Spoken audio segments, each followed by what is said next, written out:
খালেদ মহিউদ্দিনের টক শোতে স্বরাষ্ট্রমন্ত্রী আসাদুজ্জামান কামাল আসছে, বলতেছে আপনার চোখ এত কালো কেন, চোখ এত লাল কেন, বিস্তারিত দেখতে থাকুন এবং সর্বোচ্চ শেয়ার করুন। আমরা অবশ্যই ওভারকাম করব, আমরা অবশ্যই আবার বাংলাদেশে ফিরে যাব, আমরা অবশ্যই একটা সুন্দর বাংলাদেশ আবার তৈরি করব, এটাই তিনি বলেছেন। পুলিশকে আপনারা দেখেছেন সিরাজগঞ্জে একটা থানায় 13 জন পুলিশকে পিটিয়ে মেরেছে। ছাত্ররা কি পুলিশকে মেরেছে? আপনার যাত্রাবাড়িতে মানে পুলিশকে মেরে মানে মাথা নিচে দিয়ে পা উপরে ঝুলিয়ে রেখেছে, এগুলোকে ছাত্ররা করেছে? এই সমস্ত সবগুলি মানে যদি প্রস্তাব সামনে আনেন, এই সমস্ত হত্যার আন্দোলন ছাত্ররা কোনোদিন করে? ছাত্ররা মানে তাদের অধ্যয়নের জন্যই, তাদের চাকরির সুযোগের জন্য কোটা সিস্টেমের কথা বলেছিল, সেটা যখন শেষ হয়ে গিয়েছে তখন ছাত্ররা অনেক মানে সরে গিয়েছিল, কিন্তু তাদেরকে জোর করে এই আন্দোলনে নিয়ে আসা হয়েছিল। কার বিচার করতে?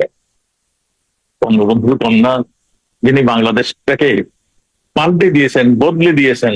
পার ক্যাপিটা ইনকাম যেখানে $700 ছিল সেখান থেকে 3000-এর কাছাকাছি নিয়ে গিয়েছেন, যিনি বদলে দিয়েছেন বাংলাদেশকে, তার বিচার করবেন।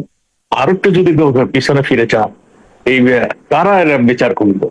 আপনি এই যে মানে 5ই আগস্টের পরে যারা ক্ষমতায় বসলো, একটা মেটিকুলাস ডিজাইন, যেটা নাকি সরকার প্রধান আমেরিকা যে বললেন যে এটা এমনি এমনি হয়নি, এটা আমরা কয়েক বছর ধরে প্ল্যান করে মেটিকুলাস ডিজাইন করে আমরা এই মানে আন্দোলনটা করেছি।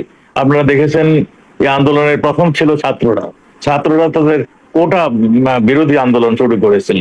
মাননীয় প্রধানমন্ত্রী বলছেন যে আমাদের কোটাই বাতিল করে দেওয়া হলো, কোনো কোটাই থাকবে না। আন্দোলন সেখানেই শেষ হয়ে যাওয়ার কথা ছিল, কিন্তু আন্দোলন শেষ হয়নি।